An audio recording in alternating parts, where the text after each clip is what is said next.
The Limitless Podcast with Amita Shukla.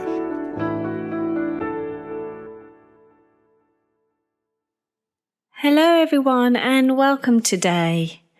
So today I'll be talking about self-sabotage. I'll be looking at the cycle of self-sabotage. So what it looks like, why do we do it, and how does it manifest? So let's begin with what self-sabotage is. It's when we take action that's not necessarily in our best interests. We go against ourselves, perhaps our morals, our values, our beliefs, and we may behave in a way that perhaps may sometimes just be slightly out of character. For some, it may only be every now and again and may not be a pattern of behaviour that causes any long-term damage or harms the individual. However, for others, it can be a conditioned response, a pattern of being or relating in the world that is harmful to the self. And this can be normally rooted from experiences where there have perhaps been limiting beliefs. There may be negative self-talk, and there may be a sense of anxiety or fear in actually achieving or desiring what it is that the person would like. And self-sabotage can really act as a way of not getting the things that you desire or want out of life, whether that's within relationships or within a career. So what does self-sabotaging behaviour look like? For many, it's just out of awareness, which basically means that it is unconscious. And this self-sabotaging behaviour can lead to inhibiting growth, whether that's growth within relationships, within the career, or just growth within yourself as a person. So you can perhaps escape responsibility, you can stop yourself from reaching your goals or even the success that you imagine, and perhaps disrupt the relationships around you, even opportunities that come your way. Those opportunities may be offered to you, and there may be a sense of, oh, I'm not ready. This isn't something I can do. And then you almost perhaps shut away or withdraw from the opportunity, or may reject it as a way of, I suppose, saying to yourself that you don't deserve it or you aren't worth it. And this is a form of self-sabotage. And I mean, there can be a difference, of course, between an opportunity that comes your way and it may just not fit with what you're wanting. And that's absolutely fine. However, if you take the time to reflect, to process it to certain depth, where you're able to engage and really look at the behaviour or the beliefs that may be underlying the decision that you're making. And spotting self-sabotaging behaviour can be very hard. It can be a real challenge, and obviously it's unconscious, it's out of awareness. So to bring it to the awareness and to make it conscious is a process, is a journey, and you may just need some support, whether that's through family and friends, whether it's with a professional, as a way of understanding your behavioural patterns. So it really is worth investing in yourself, taking the time, making the space to reflect and explore as to what it is that you're desiring, and perhaps what blocks or what may just be standing in the way from you achieving what you desire. So a few ways in which we can all limit ourselves through self-sabotaging behaviour is we can really reason out our choices to avoid. So really staying with what feels comfortable, because to pursue what you desire, it's going to feel uncomfortable. And you can really sabotage it through remaining within your comfort zone and creating the barriers that stop you and living your life in a way that you've always imagined. Another way that we can limit ourselves is through negative self-talk. There can be limiting beliefs.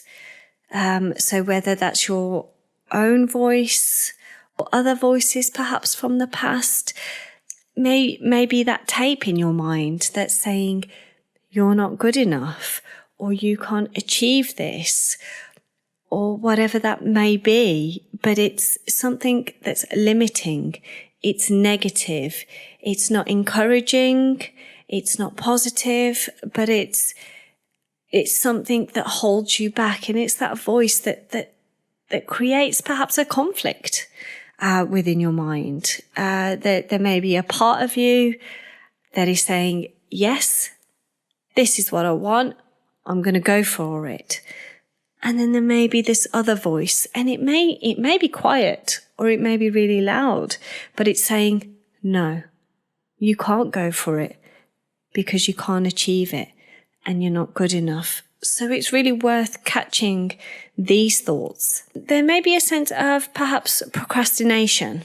It's limiting the importance of what you want. Or perhaps even placing other things or other people as more important. So a form of distraction. So taking you away from you and achieving your goals and focusing more on other people because that just may be a little bit more comfortable. Other ways that we can limit ourselves is through perhaps self-punishment, through numbing pain, whether that's through alcohol, substance abuse, whatever that may be, but it's a way of detaching from yourself. There can be fear. So within a relationship, that may be a fear of rejection, fear of intimacy. And within a career, there may be self-sabotaging behaviour of personal success. Another way in which we can limit ourselves through self-sabotage is through the notion of perfectionism. The fear of not being perfect and avoiding taking action due to that. Sometimes there can be this belief of, if I do something, it needs to be at the best. It needs to be perfect. It needs to be good enough.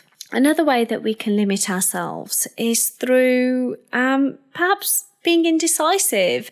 And when what you want begins to happen, you may just change your mind. It's scary. To get what you want can feel unimaginable. However, it can happen. Why do we self-sabotage? Why do we get stuck in this cycle? Why does the pattern keep perhaps repeating itself? Well, behind self-sabotaging behaviour can lie a fear of success, a fear of failure, particular behavioural patterns that have just become familiar, or perhaps through an experience of shame. Some or all of these may just be weaved so intricately into one another, which untangling these behaviours, these actions, these beliefs and processes. And sometimes this can really be confusing as to why we may be responding in ways that are ultimately against ourselves. And sometimes it can be easier to self-sabotage than it can to succeed or perhaps prove yourself to actually be worthy. And therefore continue to form behaviours that further ingrain the feeling of not being worthy. And this is where the cycle continues. This is where you can get stuck. And this can really have adverse effects on well-being.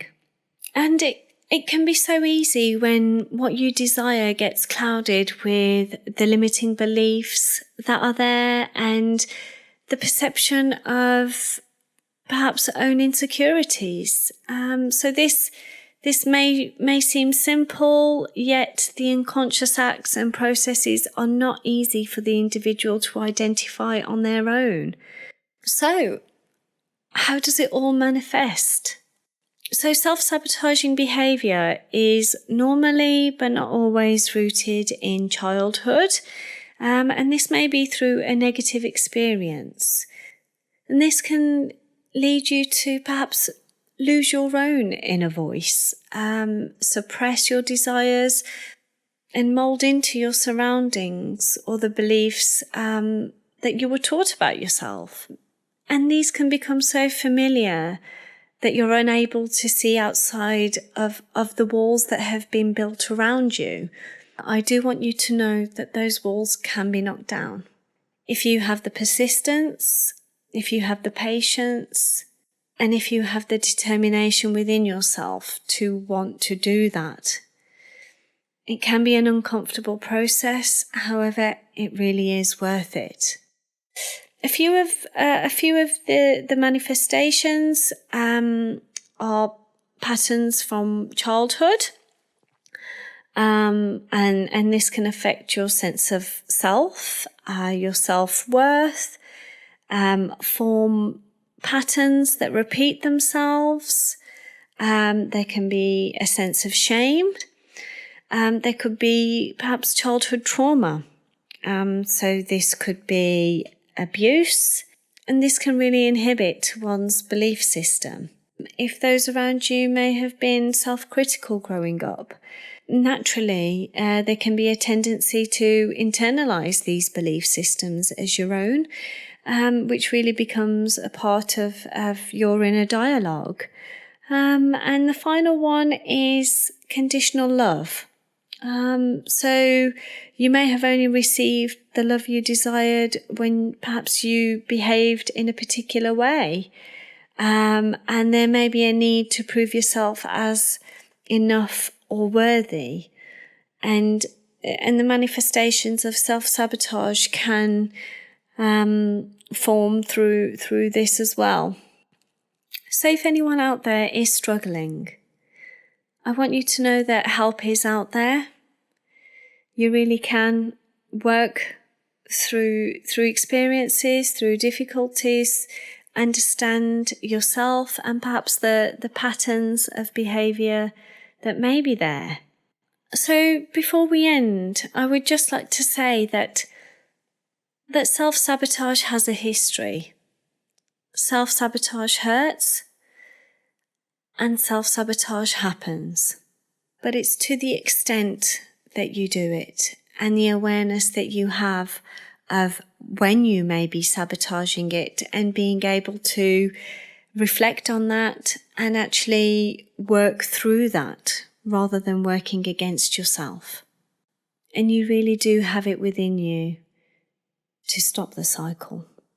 So if you would like to know more about me, please visit my website, amitashuklatherapy.com, or follow me on Instagram at amitashuklatherapy.